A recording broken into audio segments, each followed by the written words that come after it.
¿Qué tal? Buenos días. Arranca la Junta Médica. Presten mucha atención a este listado que les voy a enumerar. Diabetes, hipertensión, accidentes cerebrovasculares, problemas respiratorios, apnea del sueño, problemas cardíacos, gota. Bueno, todo esto que les acabo de mencionar son algunas complicaciones de la obesidad mórbida. Si uno no controla su peso y cada vez sube más y más y más, y esto combinado con los malos hábitos alimenticios, un mal estilo de vida, pues se podría llegar a un sobrepeso. Vamos a conversar con nuestros especialistas cuáles son las medidas que tenemos que tomar desde ya para evitar llegar a eso.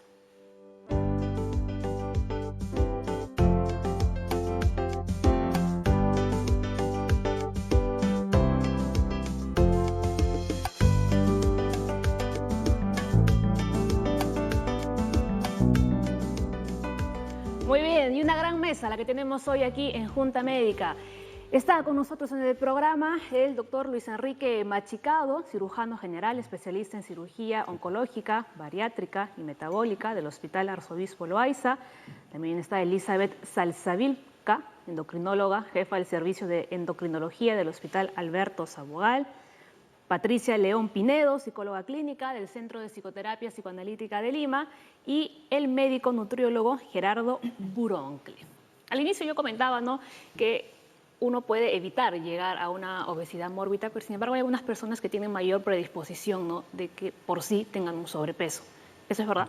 Por supuesto. O sea, lo primero que hay que tener en cuenta es que la obesidad es una epidemia global, ¿no? En Estados Unidos existe un 30% de la población, estamos hablando de aproximadamente unos 70 millones de pacientes con obesidad, solamente obesidad. La obesidad tiene subdivisiones, ¿no? Sobrepeso no se considera dentro de lo que es el tema obesidad. ¿Cuándo hablamos de sobrepeso? ¿Cuándo hablamos de obesidad? ¿Cuándo ya hablamos de obesidad mórbida? Hay varias maneras de poder medirlo. La manera más básica es midiendo el índice de masa corporal, el cual básicamente se basa en medir el peso, dividir el peso, agarran su calculadora, entre la talla elevada al cuadrado, ¿no? Por ejemplo, lo hicimos aquí con nuestra conductora, ¿no? Y le salió que tenía un índice de masa corporal en 24.9, lo cual es muy saludable, ¿no? Pero conforme nosotros vamos aumentando el peso, ¿no?, y en pacientes, por ejemplo, de 1,60 m, pongamos un paciente que tenga 1,60 m y pesa, por ejemplo, 85 kilos, ya estamos hablando de un paciente que está entrando en una etapa de obesidad tipo 2, ¿no? Y si es que hablamos que ese paciente de 1,60 m pesa pues 100 kilos, ya está en obesidad mórbida. Está cargando 40 kilos más de lo que debería llevar ese paciente. Entonces, esta gama, digamos, de grados de obesidad tiene diferentes tipos de tratamiento, para empezar, ¿no? Por ejemplo, el sobrepeso va a tener un manejo que es básicamente nutricional, ¿no? Seguro el doctor acá nos va a hacer algunos comentarios. Y cuando pasamos ya a una etapa de obesidad tipo 1, ya tenemos que estar de la mano no solo del nutricionista, sino del endocrinólogo también. El tema es cuando vemos obesidad tipo 2, y ahí prestar mucha atención, ¿no? Esa es la mórbida. La obesidad tipo 2 todavía no se considera mórbida, a menos que el paciente exhiba ya, por ejemplo, comorbilidades como hipertensión, como diabetes, como esteatosis hepática, colelitiasis, artrosis. Podría definir 20 diferentes enfermedades. El tema es que el paciente que tiene una obesidad de tipo 2 con comorbilidades, ¿no?, o que tiene una obesidad de tipo 3, que es índice de masa corporal más de 40, ¿no?, va a requerir definitivamente, y eso no es una cuestión nueva, es una cuestión que tiene más de 25 ¿no? años, necesita una cirugía, ¿no? Y esa cirugía se llama cirugía bariátrica. También existe una cirugía, una rama que se llama cirugía metabólica, Doctor, ¿no? pero eso lo vamos a ver más adelante. ¿Le parece? Por supuesto, el tema de las cirugías. Solamente para cerrar ese tema, aquí en el Perú no existen estadísticas, pero más o menos se está calculando que existe entre 2 a 5% de la población que tiene obesidad mórbida. Son esos pacientes que lamentablemente no pueden sentarse en un asiento normal como este porque se rompe, o no pueden subir una escalera porque se cansan, o no pueden hacer actividad física y su vida está limitada. La expectativa de vida de esos pacientes está disminuyendo más o menos 10 a 15 años. Entonces, en esos pacientes hay que actuar, y creo que el paciente está dirigido justamente a hacer que la población sepa que cuando tienen ese tipo de obesidad, tienen que acudir al médico, ¿no? Y al Muy bien. nutricionista, al psicólogo, al endocrinólogo, porque es un equipo el que maneja todo eso. Exacto, ¿no? Y contamos con el equipo aquí en la mesa, así que vamos a ver qué opinan. A ver, No, la doctora. doctora. Bueno, para complementar lo que son los conceptos de obesidad, hay que tener en cuenta que para llegar a la obesidad mórbida, uno ha pasado por las diferentes etapas. Y teniendo cifras nacionales, nosotros tenemos nuestra población 8% de prevalencia de obesidad, en sus diferentes parámetros, ¿no? Entonces, hay que quitarse el concepto de la población peruana de que ser gordito es sano. Incluso tenemos pacientes que por su diabetes bajan de peso y ellos consideran que están enfermos no por la diabetes, sino porque han bajado de peso. Claro. Sabiendo de que el bajar de peso es un método de prevención para que esa diabetes no progrese a mal, ¿no? Entonces, lo primero es quitar conceptos cerrados. ¿Cuánto debo pesar yo? Práctico. Si uno es joven, menos de 40, debe pesar lo que talla. Peso 1,60 m, mejor dicho, mide 1,60 m. Debe pesar 60 kilos. ¿Sí? A partir de 60. No, así es. Yo mido unos 60 y yo con 60 creo que estaría con sobrepeso. Por eso es que es súper sano. ¿Sí? Claro, o sea, eso hay que tenerlo así, ¿no? Eso sí es una regla, no es una regla muy práctica, ¿no? Uno debe pesar lo que talla. A partir de los 40 años, uno puede tener un poquito, puede poner unos 5 kilos más de la talla. Mide 1,60 m, puede llegar hasta sus 65 kilos, no más. No más. Más de eso ya estamos ante un problema de sobrepeso y obesidad. A ver, vamos con Gerardo y luego vamos con Patricia. En los temas de sobrepeso y obesidad, lo que tenemos que ver, si bien es el índice de masa corporal, hoy en día ya se está tratando otros factores adicionales en el tema de la biometría en el ser humano.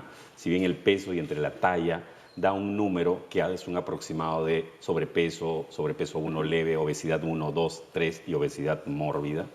Lo que tenemos que tener en cuenta es que si bien la edad también influye la contextura.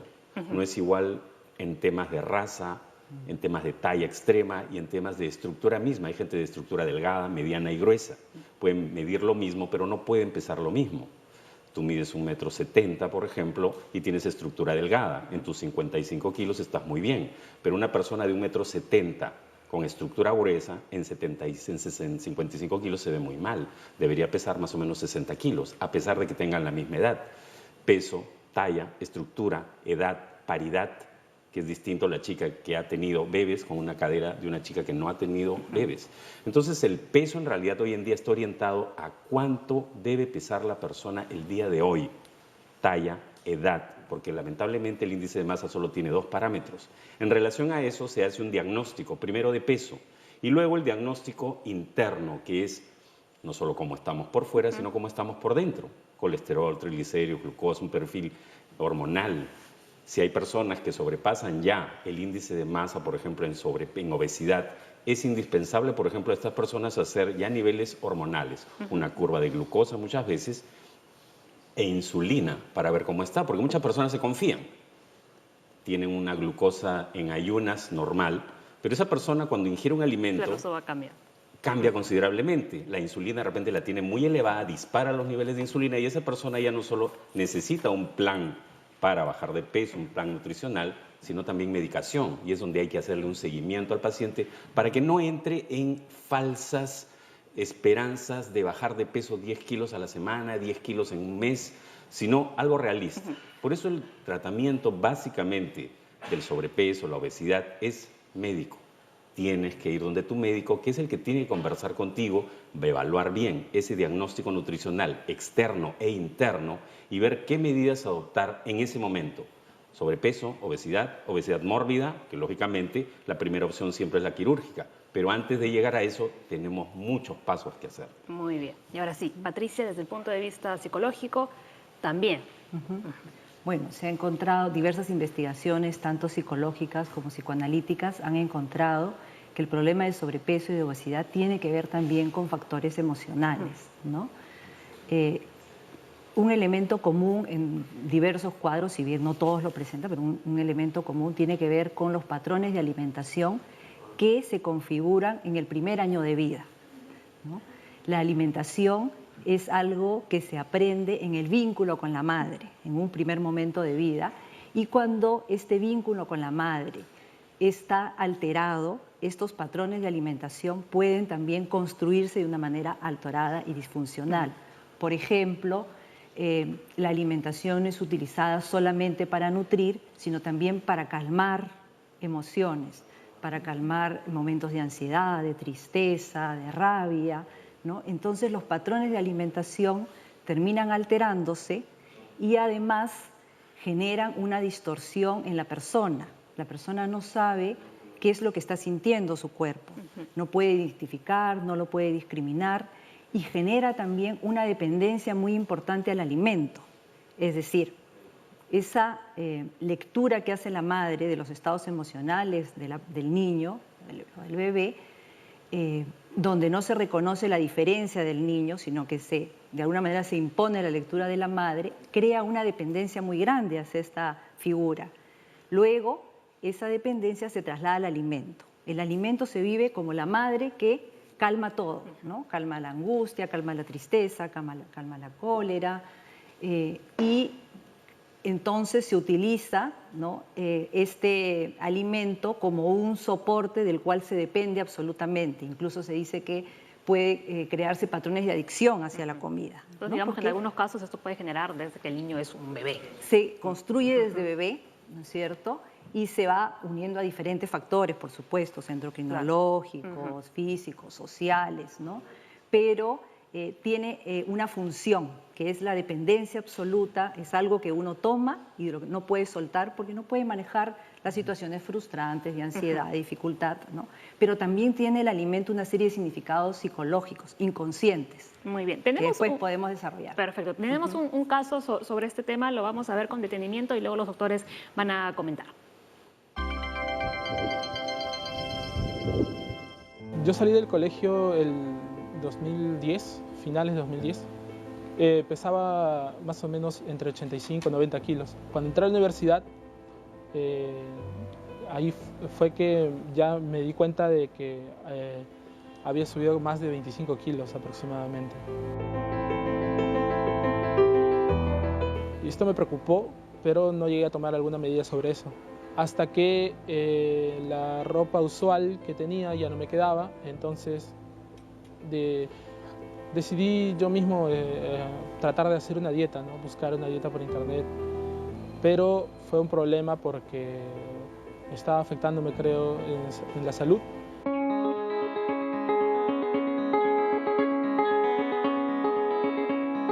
En mi familia, mi padre sufre de sobrepeso.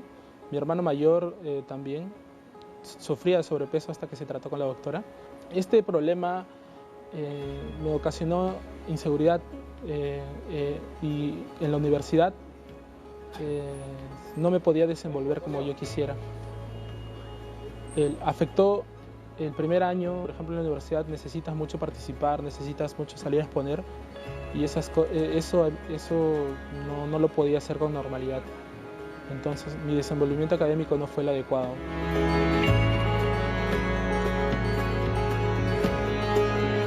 Lo que más me preocupó cuando llegué con la doctora fue que uno de los indicadores que me dio fue la edad metabólica. Y me dijo que tenía 50 años, que es más del doble de mi edad. Uno de los factores más importantes en el tratamiento era que tenía que comer como 5 veces al día. Y yo no estaba acostumbrado a eso. Conversamos con los doctores, ¿no?, del caso que acabamos de visualizar. Claro, ese es el típico... Ahora, vamos a pausa. Ahora.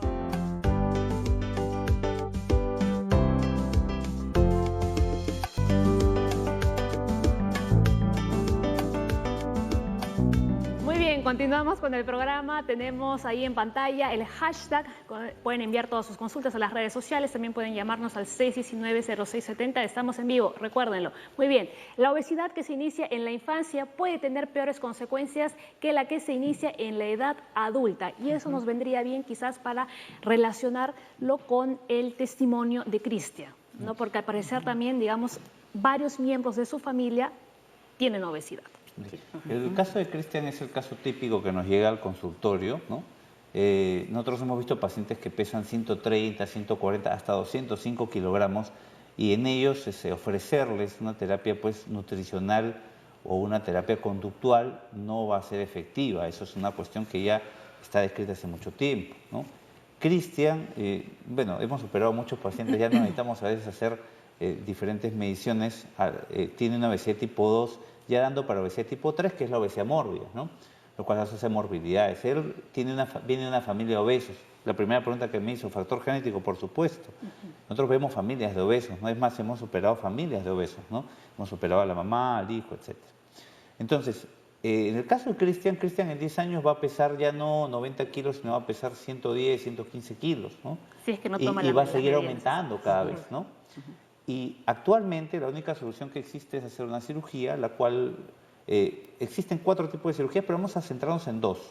El bypass gástrico, que es una cirugía en la cual el paciente, en vez de que el alimento pase por el esófago, por el estómago y el duodeno, hacemos un bypass, hacemos que el alimento pase por el esófago, el estómago y directamente pase al intestino. De esa manera provocamos una desnutrición inducida en el paciente. Y existe el otro tipo de cirugía, que es lo que se llama sleeve gastrectomy o manga gástrica. La manga gástrica no es banda gástrica, son diferentes. Consiste en hacer una resección gástrica, reduciendo el estómago de un paciente obeso de 2 a 3 litros. La capacidad normal, por ejemplo, en usted, en el panel, es de 1 litro en el estómago, y lo reducimos a 100 centímetros cúbicos, así, a este nivel. Pero luego, más adelante, doctor, nos va a explicar si es que todos los pacientes son aptos para hacerse esta cirugía, ¿no? Por ejemplo, aquellos pacientes que han desarrollado hipertensión, diabetes y otra serie de comorbilidades. Quizá la pregunta adecuada sería, ¿un paciente que tiene obesidad mórbida tiene otras alternativas? No tiene otras alternativas, y creo que en eso estamos de acuerdo todo el panel, ¿no? Pero o sea, antes, un paciente por ejemplo, con obesidad mórbida debe ir a la cirugía. Claro que hay algunas contraindicaciones, ¿no? Pero antes, por ejemplo, de llegar a la cirugía, ¿no se recomienda que el paciente baje unos kilos? A ver. En realidad, lo que aquí hay que ver es algo. El patrón que para cerrar solamente el pensamiento, nada más el pensamiento. Evidentemente, lo mejor, o sea, si tenemos un paciente que ya llegó a 140 kilos, lo ideal sería que el paciente se opere pesando 120 kilos, porque va a tener menos comorbilidad. Pero como le digo, hay pacientes que tienen 140 kilos y han llegado a bajar hasta 90 kilos, ¿no? Pero luego hay un efecto de rebote. Suben nuevamente el peso y suben a más, a 150, 160 kilos. Doctor. Acá hay que tener, el personaje que sale nos dice algo muy grande. Mi papá es gordito, mi mamá es gordita. Primero, nadie en el mundo ha nacido para ser gordito, dicho sea de paso. Aquí lo que tenemos son patrones alimentarios que empiezan en casa. Si el papá come mal, la mamá come mal, tienen problemas de obesidad, hay un 70% de probabilidad que estos niños también tengan problemas de obesidad infantil. Ese es uno. En el estudio ELANS, que se han hecho en 8 países latinoamericanos, entre ellos Perú, se ha visto la causa fundamental de la subida de peso y de la obesidad en la población. Y es básicamente, sí, la alimentación. Pero ¿cuál dentro de todo eso es el problema de los carbohidratos? El primer alimento que se consume en el Perú, casi un 20% de la población, es el arroz. Le sigue la papa, le sigue el pan. Es decir, comemos muchas proteínas, muchos carbohidratos y muy pocas proteínas. Ese es el ejemplo más claro. Es decir, tenemos patrones alimentarios. Yo lo pongo de esta manera. Vamos a entrar a un aula de 30 alumnos, ¿sí? Si jalan a un alumno, el alumno es muy probable que no estudie mucho. ¿Qué pasa cuando entramos a un aula de 30 alumnos y 20 de ellos salen jalados? Es un problema netamente del profesor o la escuela.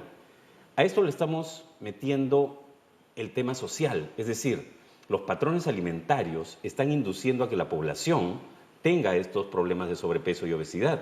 Es decir, ya no es un problema netamente individual de una persona, sino es un tema netamente social, es un tema netamente de información y es un tema netamente de hábitos.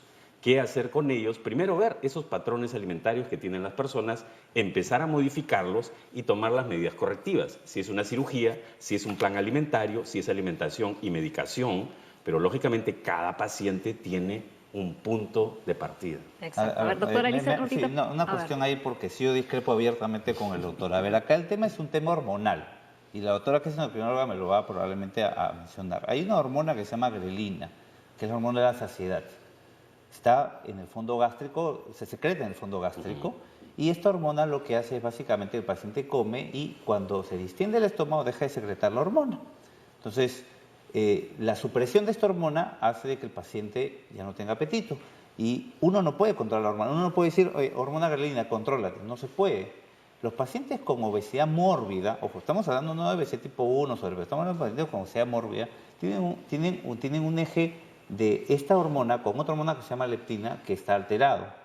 Si nosotros suprimimos la hormona grelina, inducimos una anorexia quirúrgica al paciente. Eso pasa cuando hacemos la manga gástrica, porque nosotros resecamos la parte del estómago que secreta grelina.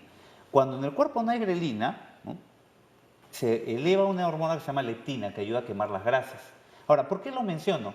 Porque yo le pongo a los pacientes que preguntan, doctor, ¿por qué me tengo que operar? ¿Por qué no tengo que digamos, no puedo hacerlo para dejar de comer, alguna cosa? Yo le explico, mire, imagínense que venga un paciente asmático, me toca la puerta en plena crisis asmática. Y yo le digo, un ratito, ¿sabe qué? Espérame allá afuera un ratito, controle su crisis asmática, controle su broncoespasmo, y después yo lo veo. No se puede, porque el paciente no puede controlar eso. De la misma manera, yo le toca a ese paciente corticoides y hacer el tratamiento. Igual, al paciente con obesidad mórbida, yo no le puedo decir deje de comer o coma menos carbohidratos, o coma menos lípidos, o coma menos de comida chatarra, porque el paciente no puede controlarlo. A ver, la doctora, ¿qué opina? Bueno, aquí hay que aclarar algunos puntitos, unas ciertas discrepancias. En realidad es cierto que el factor de ser obeso es multifactorial. El ambiental es básico, pero también es importante la parte genética. Nosotros tenemos pacientes o personas que comen un montón y nunca engordan. Y hay otros que comen poco y engordan. Y eso está ya estudiado que se debe al hígado. Hay hígados que son, dice, muy ahorradores e hígados que dejan pasar los alimentos. Ahí es porque yo como poquito y engordo. La edad, cuando uno tiene 25, come una cierta cantidad y se mantiene en su peso. Llega a los 45, come lo mismo y engorda, porque nuestro metabolismo se enlentece con los años. Ese es un punto importante, saber qué comer de acuerdo a nuestra edad y a nuestra genética. Otro punto importante que dice el doctor es cierto, la grelina está ahí, pero para un paciente que va a ser operado se le tiene que preparar. O sea, no todo el obeso mórbido puede ir porque necesita un compromiso de seguir una alimentación, un compromiso de, o mejor dicho, mantener un estado de equilibrio en lo que es las emociones. Porque si no, se opera y después vuelve a lo mismo y vuelve a recaer y vuelve a engordar. Entonces, no es tan sencillo. Hay que ubicar al paciente, prepararlo para la cirugía, una vez operado, hacerle el seguimiento para que no vuelva a recaer.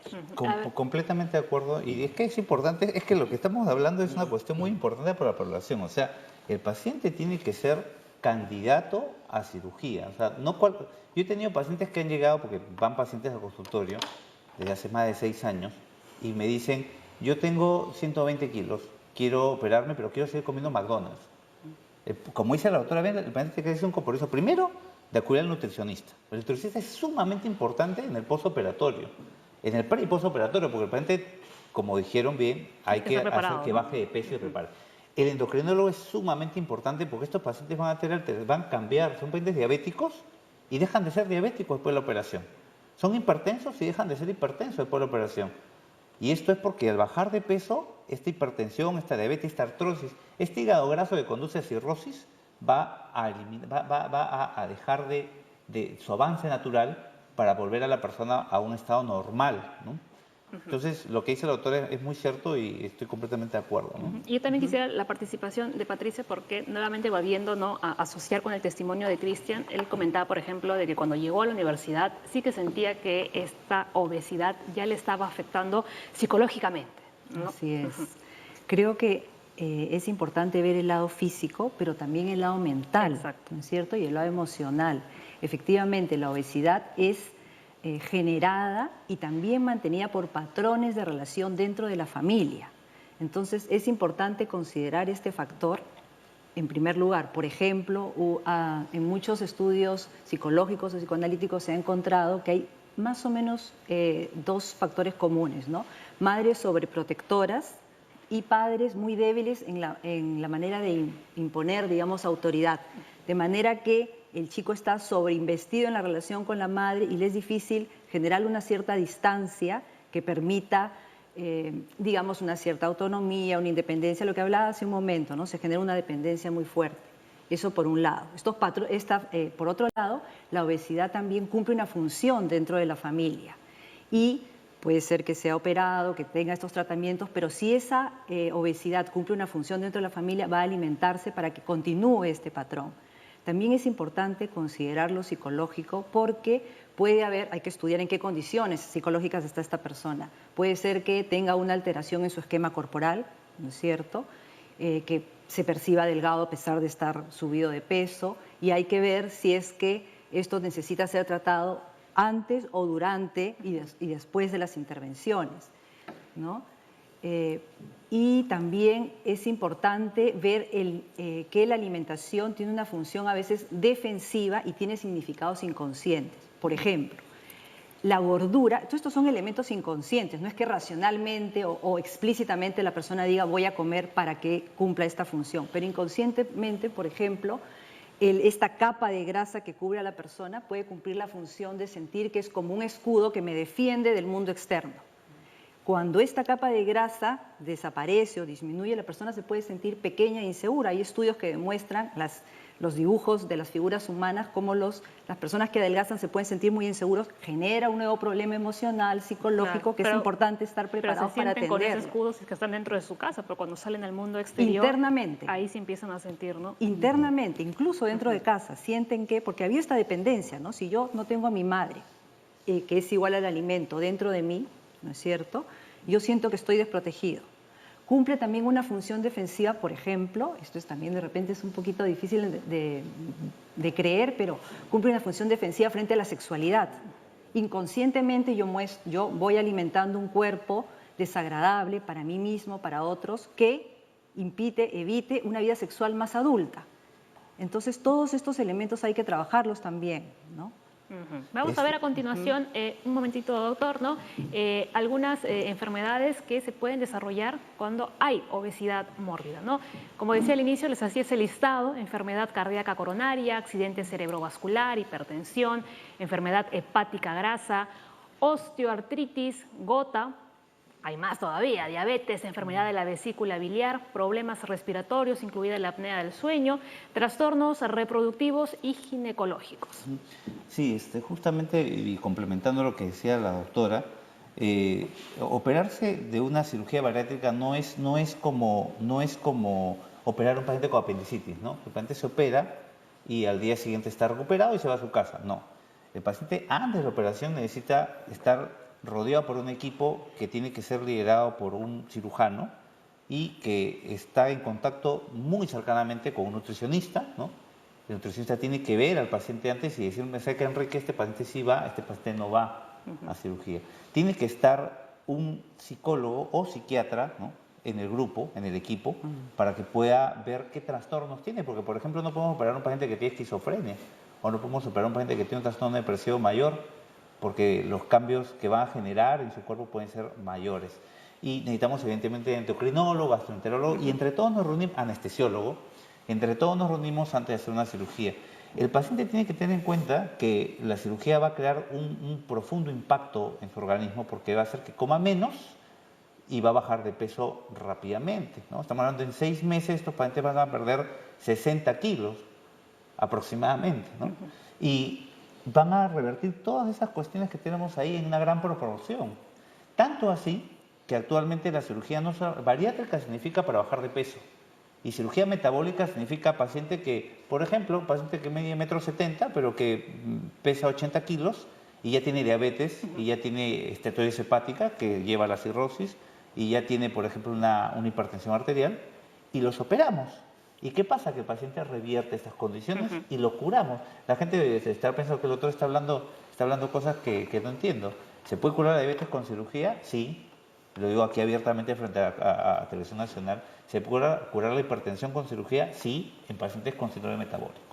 Muy bien. Ahora, Gerardo, después de que un paciente ha pasado por una cirugía, una de esas que está comentando el doctor, ¿cómo debe ser su alimentación? Claro, los primeros meses en realidad se da una dieta líquida, básicamente, las 2-3 primeras semanas, y se da un aporte de proteínas y de minerales. El mineral más grande que hay que tener en cuenta es el hierro en las personas.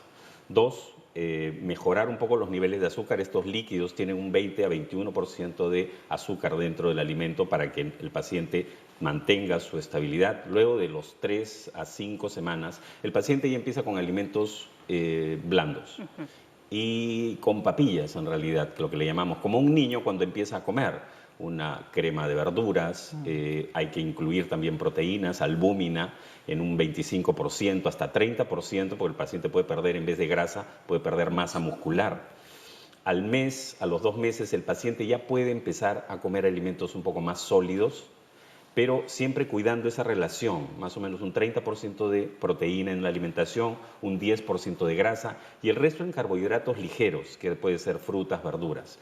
Esa alimentación le va a permitir a la persona no solo mantener su integridad física, minerales, hierro y una buena condición y energía sobre todo, sino que también le va a permitir reinsertarse nuevamente en comer, como se dice, nuevamente de todo. Pero esta persona necesita controles.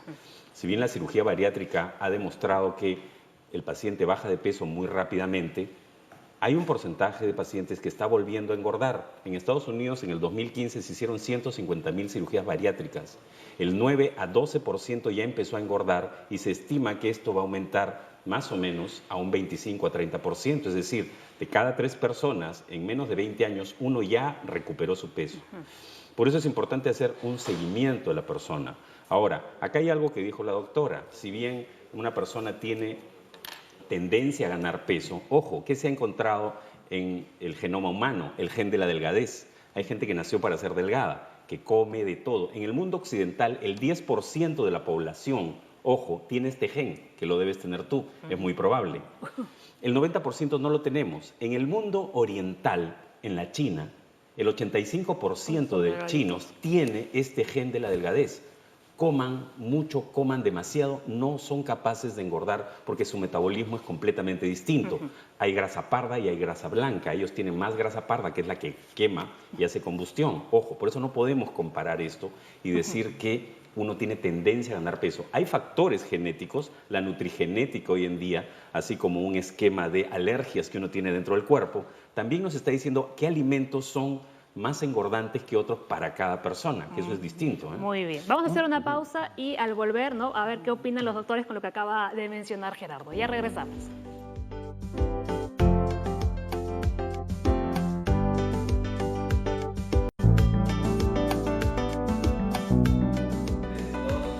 Muy bien. Al inicio habíamos escuchado a Cristian, que nos estaba contando su testimonio, le había sido diagnosticado con obesidad. Ahora vamos a escuchar la segunda parte de este caso, a ver en qué termina, si realmente se llegó a someter a una cirugía o alguna de las que nos ha estado contando el doctor. Mi familia me apoya bastante porque principalmente mi madre y mi hermano mayor, que fue el que me llevó con la nutricionista. Él me vio que yo estaba empezando a hacer una dieta que no era la adecuada y para ayudarme me llevó con la doctora porque él ya seguía el tratamiento. Cuando empecé el tratamiento por mi cuenta de internet, llegué a pesar cerca de 140 kilos. Cuando llego con la doctora tenía 132 más o menos, 131, 132. Actualmente tengo 119 kilos, de hecho me desenvuelvo con más libertad porque antes en la universidad subir las escaleras me agotaba un poco.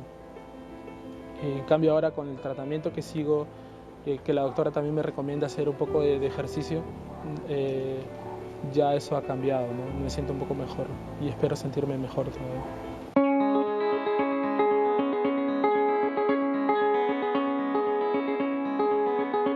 Lo primero es que tienen que aceptar que esto es una enfermedad, ¿no? No es simplemente algo de que dejes de comer y ya está. O sea, esto es una enfermedad y vemos que a nivel Perú, al menos, ha aumentado bastante.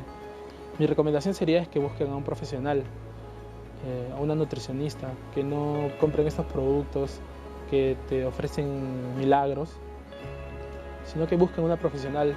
Y al entorno familiar de estas personas que sufren de sobrepeso, de obesidad, es que tengan un poco más de comprensión, porque no simplemente es decirle que deje de comer o que no tiene fuerza de voluntad, porque este problema lo ocasionan diferentes motivos. Algunas personas por estrés, otras personas porque tienen un día a día que no les permite alimentarse adecuadamente y sin darse cuenta suben de peso y después no pueden controlar su ansiedad porque esto va aumentando con el tiempo. Entonces, tratar de comprenderlos, de que sí se puede bajar de peso. Bueno, en el caso de Cristian, ¿no? Él está optando simplemente por seguir una dieta, ¿no? ¿Ustedes consideran que eso es suficiente o que sí podría someterse a una cirugía? Claro, lamentablemente Cristian digamos, no ha sido la ruta ideal, ¿no? Probablemente él hubiera ido a un médico familiar, a un médico de familia. Los médicos de familia le hubieran dicho: usted tiene obesidad mórbida, pesado 140 kilos, Cristian, y usted va a requerir una cirugía bariátrica, ¿no? La nutrición no va a hacer efecto, y eso está demostrado en estudios de más de 30 años, en el Cristian, ¿no? Él lo que requiere es una cirugía bariátrica. Ha bajado discretamente de peso, pero va a volver a aumentar eventualmente porque él no puede controlar su apetito por este tema hormonal. Y yo quería hacer una tingencia sobre lo que había mencionado el doctor antes de cierre el bloque, acerca del aumento de peso luego de la cirugía. Lo que pasa es que esta cirugía pues se ha vuelto un boom, porque en Estados Unidos, obesos mórbidos, no obesidad, obesos mórbidos, hay aproximadamente 20 millones de personas. Y acá en el Perú, si bien las estadísticas de la doctora son 8% de obesos nada más, yo cada vez que voy por la calle, ¿no? Voy con parte de mi equipo quirúrgico a veces, y empiezo a ver y hay una buena cantidad de obesos mórbidos. Para hacer esta cirugía uno tiene que ser muy fino, ¿no? O sea, no lo puede hacer cualquier cirujano, tiene que estar capacitado el cirujano. Y aquí en el Perú existe una entidad que es la Asociación Peruana de Cirugía, Obesidad y Metabólica, ¿no? Solamente existen 23 cirujanos peruanos que están acreditados para hacer esta cirugía en la Federación Internacional de Cirugía de Obesidad. Sin embargo, hay como 50 o 100 cirujanos que la hacen. Y ahí vienen los problemas que dice el doctor: aumentan de peso.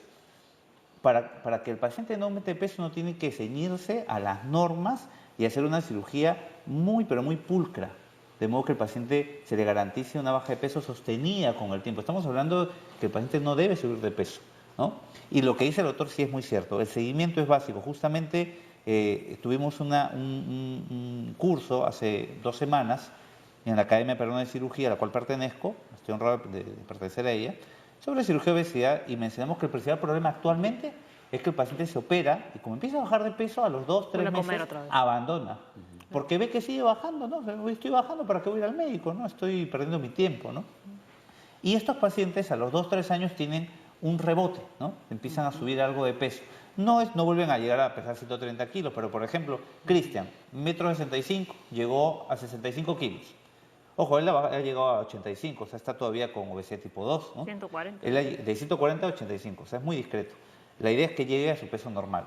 Ahora, si él abandona el tratamiento, tenga por seguro que en 2 o 3 años va a volver probablemente a pesar 70 kilos y ahí nos vuelven a buscar, ¿no? Y ahí tenemos que hacer una cuestión intensiva con el nutricionista, con la endocrinóloga, con el psiquiatra, ¿no? Y ahí ya no entra la cirugía, ¿no? Ahí básicamente es entrar con el tema médico. Doctora. Bien, lo que quiero, aprovechando lo que dijo Cristian, es lo que pone en énfasis, ¿no? De que no es cuestión de fuerza y voluntad, ¿no? Es todo un trabajo en equipo. Yo a mis pacientes cuando llegan a mi consulta me dicen: doctor, ¿usted no me puede dar la dieta? No, yo no, porque ese es un trabajo fino. Entonces, para eso está la parte de nutrición, ¿no? ¿Qué es lo que apoya endocrinología a estos pacientes con obesidad? Estamos de acuerdo que obesidad mórbida, sí, a cirugía bariátrica, pero el obeso que todavía no llega a ser mórbido, que es la gran mayoría, tenemos que trabajar los 3 pasos importantes: actividad física, alimentación y ver su estado hormonal. Solamente hay 2 patologías que uno puede trabajar en el caso que tenga tiroides, hipotiroidismo, o si no, en el caso que tenga exceso de insulina. Se tiene que corroborar que tiene exceso de insulina para poder darle metformina. La metformina ayuda a bajar de peso solo a esos pacientes. Un paciente que por el solo hecho que es gordito y no tiene insulina bioquímicamente, por más que tome metformina, no va a bajar. Pero ¿qué ha sucedido ahora? Que ahora felizmente ya llegó a Perú los fármacos que modifican el apetito. No lo teníamos. Recién será hace 2 años. Entonces, estos fármacos actúan a nivel del hipotálamo y van a equilibrar el nivel de serotonina. Y la serotonina es un neurotransmisor de estabilidad emocional. Entonces, por lo tanto, nos quita la ansiedad y el obeso se vuelve obeso por ansioso. Come mal en sus 3 comidas y pica entre comidas. Y no come fruta, ni la galleta, el chocolate, el dulce, porque eso le Carbohidratos refinados. autosatisface. Se ha visto que el dulce estimula a los transmisores del cerebro dándonos felicidad. Falsa, pero felicidad. Entonces, con esos fármacos, al nivelar la serotonina, reduce esa ansiedad y el paciente puede llevar tranquilamente la dieta que le da el nutricionista. Más un poco de actividad física y comienza a bajar bastante bien, bastante bien. Que se sostenga en el tiempo depende ya no solo de nosotros, sino también de la actividad de la parte psicológica. Porque si no llegamos al meollo del asunto, mi tratamiento va a ser también momentáneo. Ahora, una consulta. Estos pacientes, por ejemplo, de que tienen que tener una dieta, digamos, restrictiva, no porque necesitan bajar de peso, luego que ya han llegado al peso que ellos consideran ideal o que ustedes ya consideran que es el peso que debería tener esta persona, puede llegar a tener una alimentación, digamos, saludable, que puede comer un poco de todo sanamente. Ese es el fin real. Ajá. La obesidad, como te digo, es una enfermedad multidisciplinaria, pero es una enfermedad. Toda enfermedad en el planeta tiene tratamiento y control. El tratamiento son todas las medidas que se deben adoptar para que esa persona salga de esa fase en la que está. Sobrepeso, obesidad, obesidad 1, obesidad 2, 3. ¿Cuál es el control? Es la reeducación alimentaria de esta persona. Esa persona tiene que empezar a comer mejor. Y esa persona no engordó porque come más, engordó porque come mal. Y ese es el primer punto. Claro, porque a esa personas persona se le tiene que meter en la cabeza, ahora tienes que comer bien. Sí, pero algunas personas lo que le temen es que tienen que vivir toda su vida con una dieta súper restrictiva, ¿no? Exacto, Y eso es no. lo que les puede llevar al aburrimiento y al final a tirar la toalla. A tirar la toalla, que es al final lo que no queremos. Por eso es que se le tiene que controlar a la persona. Y puede comer de todo. Pescado, pollo, papa, arroz, fideo, menestra. Una Después, persona tiene que comer, pero balanceado. Y esa es la alimentación balanceada a la que todos optamos. Y una alimentación balanceada empíricamente la hacía la abuelita. Los lunes de menestra, los martes de carne, los viernes de pescado. Es decir, comer de todo, balanceado, en un lapso de tiempo. Esa es una alimentación en la que podemos poner todos los grupos alimentarios, proteínas, carbohidratos. Y como dije hace un momento, el problema del peruano básicamente no es la chatarra ni la comida azucarada. Ojo, es el exceso de carbohidratos que comemos acá. Y si bajamos ese exceso de carbohidratos, la persona puede mantener un buen peso y tener una vida saludable. Un ejemplo claro es un plato típico: arroz, menestra, y este cuadradito que ves en el medio se llama carne. Si te das cuenta, el 80% del plato peruano es carbohidrato. Carbohidratos, sí. Lo que tenemos que hacer es cambiar esa relación. Esto de proteína, esto de carbohidrato y esto de frutas, verduras y fibra. Cuando comemos de esa manera, ningún paciente tiende a engordar. Por eso hay que seguirlo. Es verdad, es verdad. A ver, Patricia, Yo ¿quería creo que, comentar algo? Ajá. Los pacientes con trastorno en la alimentación, como la obesidad o la obesidad mórbida, desconocen sus emociones o no las manejan de una manera más adulta. Y estos patrones de cómo manejar las emociones se constituyen desde la niñez y se desarrollan y se establecen y se solidifican a lo largo de la vida. De manera que bajar de peso puede ser algo episódico, digamos, pero para mantener esto lo que uno necesita es cambiar esta manera de manejar mis emociones también, ¿no es cierto? Y no es un trabajo fácil porque se ha formado a lo largo de la vida, se ha reforzado a través de las relaciones familiares también, ¿no? Y se usa el alimento para obtener placer, para tener un efecto sedante, para los significados inconscientes que les decía hace un momento, defenderme, no resolver ciertos asuntos, cargar en mi cuerpo todos los conflictos que en realidad yo no tengo ni siquiera conciencia o no tengo los elementos para resolverlo. Entonces, bajar de peso es algo corporal que tiene que ir acompañado con un cambio emocional y con un cambio mental. Y eso toma un trabajo sostenido a largo plazo para que estos tratamientos físicos tengan un mejor resultado. Por supuesto, muy bien. Nueva pausa en el programa. Al volver, a ver más comentarios de los doctores, ¿no?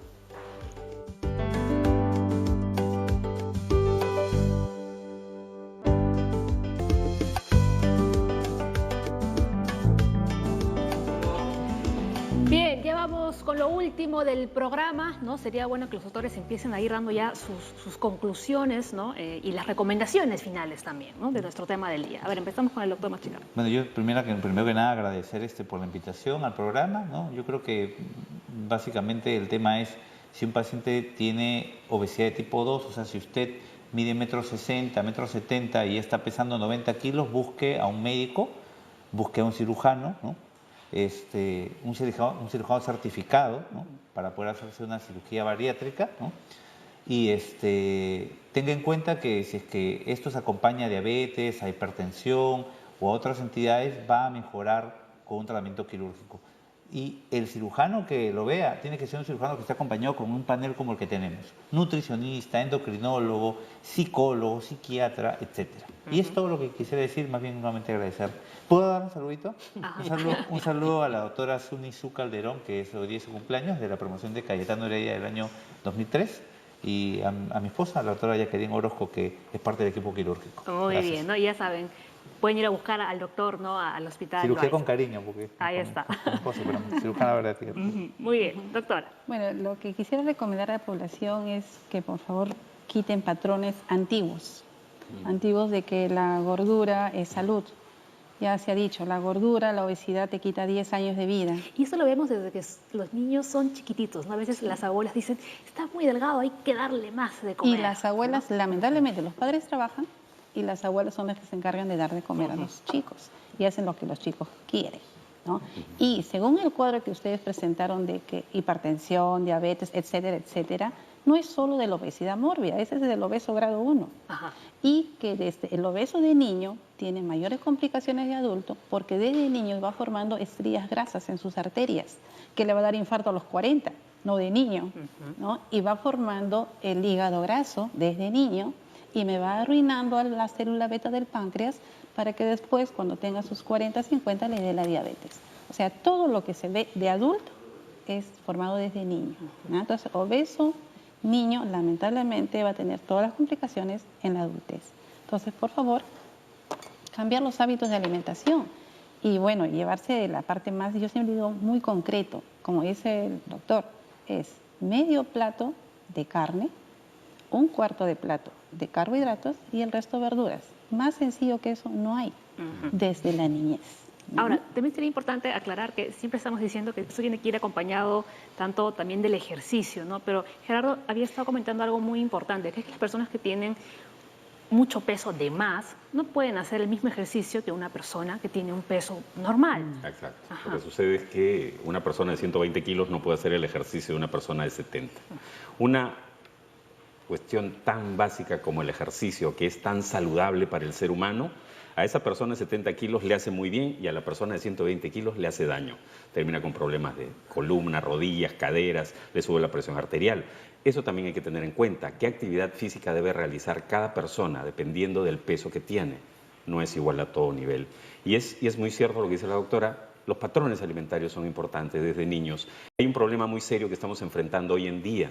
Ojo, tenemos niños con diabetes, 2 que la teníamos solo en personas de 40, 50, 60 años. ¿Cuál es el problema real? Que este nuevo grupo de personas que está teniendo diabetes en la adolescencia, no tenemos una estadística de qué va a pasar con ellos en el futuro, porque es un grupo nuevo que estamos enfrentando. Estamos teniendo problemas serios con estos chicos y eso viene desde la infancia. Hay una estadística muy importante que se ha hecho. Se dice que en los próximos 50 años la obesidad va a matar más que la Primera y la Segunda Guerra Mundial en temas de las consecuencias que trae. Hipertensión, diabetes, cáncer. Es decir, estamos enfrentando no solo esa epidemia grande como se mencionó al inicio, sino también qué nos puede pasar más adelante. No hay una estadística muy buena. Se ha dicho también que si esta generación que viene aprende patrones alimentarios buenos, vamos a evitar todo eso. Va a venir una generación nueva que no va a repetir el patrón que hoy estamos teniendo.